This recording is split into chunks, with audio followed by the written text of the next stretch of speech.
Masha's spooky stories. हाय दोस्तों, क्या आपको कभी डर लगा है कहीं पर खो जाने का?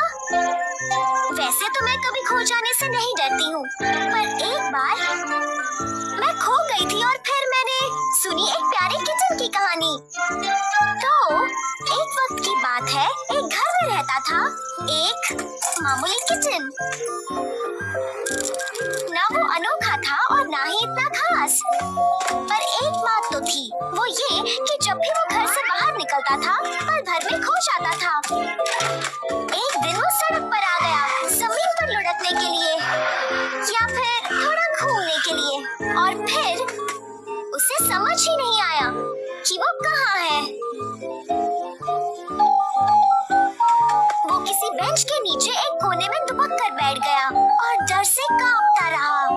सब कुछ अनजाना सा था, उसे पता ही नहीं था कि उसका घर कहाँ है, और उसने सोचा कि काश वो अभी अपने मालिक के पास अपने घर पर होता।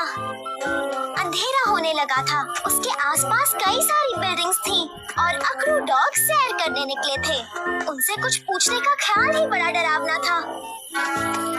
तो उनके सामने से चाहे कोई कैट गुजरा या कोई डॉग, उनका किचन पर ध्यान ही नहीं गया। वो अपने ही ख्यालों में खोए हुए थे और वक्त बीतता जा रहा था। रात हो चुकी थी, किचन को भूख लग रही थी, पर खाने के लिए कुछ भी नहीं था।